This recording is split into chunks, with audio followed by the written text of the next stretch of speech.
just starting a business.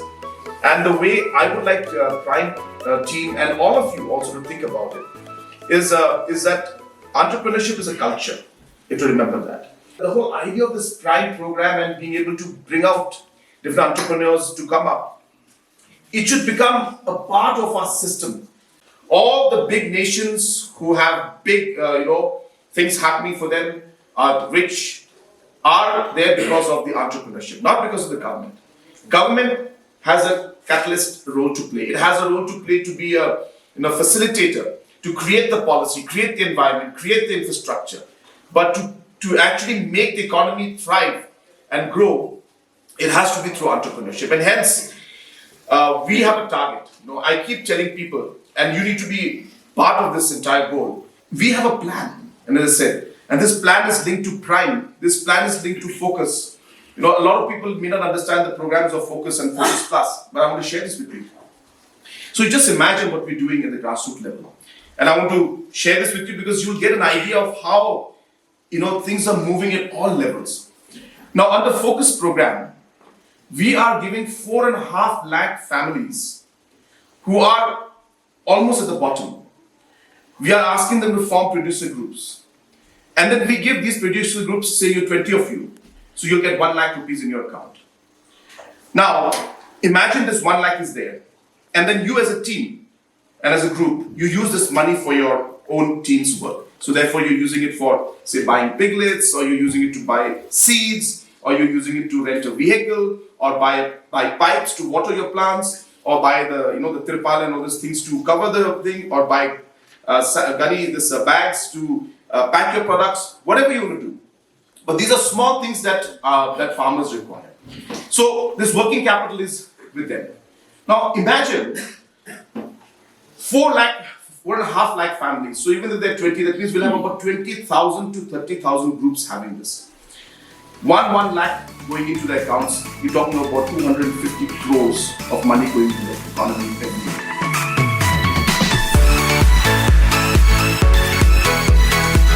They say it is easy to start something small, but then it's very tough to expand it and to sustain it. And we are at that stage at this particular point of time where we are at expansion stages. So, with support, the financial support, the mentoring support that we receive from Prime, and thereafter with the PIAP program, with the Sangma, we have progressed a lot. But still, there are lots of hiccups that we are still facing along the way. And one of the hiccups that we faced was like Sir was talking about the culture of entrepreneurship.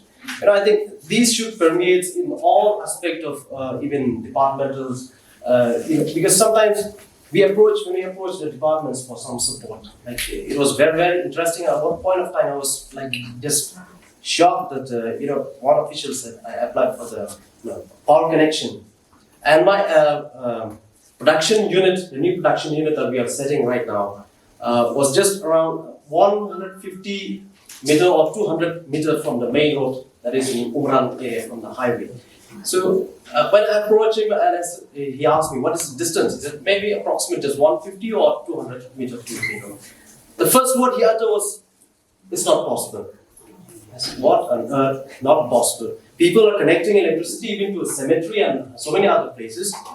And I'm just applying for my processing unit, which will benefit so many people. We are working with the self-help groups. We are working with small entrepreneurs, trying to capacitate them. And in fact, just yesterday, I sent the proposal and the the training program of Prime with the idea of also training communication center. I got this idea some 7 years back when I visited Kerala in the TOT training. But I found that, in Kerala, everything is based on the culture, based on the mindset of the people. They develop the technology and everything based on what is there. And so people accept it readily, very easy to implement things. But in our case, most of the things, especially to agriculture sector, we bring most of the technology from outside. And so it's very difficult for the people to accept that it takes much longer time. So my only request is that if so these programs are at your level, we could come in any way to help this department also to help us so that we can again help them Egypt for the benefit of everyone. That's all, sir. Thank you so much for being our inspiration, sir. In our college, we are having 22 departments. Now, we are also having EDC in our college, which will be undergoing soon. So, if it is possible that maybe a kind of project be given as a fund to each and every department, let's say example like one from chemistry, let's say from chemistry, start a project of this prime, or maybe from physics, or maybe from Khasi department, or from other departments. Then the fund given to them, to the department, so that the department, the HOD and faculty in the department can utilize the fund, and then maybe they can initiate students to start with small things which may not come in its prime, but at least they can start up and maybe they can grow in department wise and then in UC. But I think we could definitely explore some of the ideas that you may have. Some departments you may say, well, if you can just give us, say, for the top 3, ideas which we have. And then so maybe you can have a business plan competition, and then if the best business plan comes out from there, maybe then we can, fund it in some way because research can be done. So it's doable. But again, point well taken. I think this is a great suggestion, and we can develop on that, and we can bring it up to a level.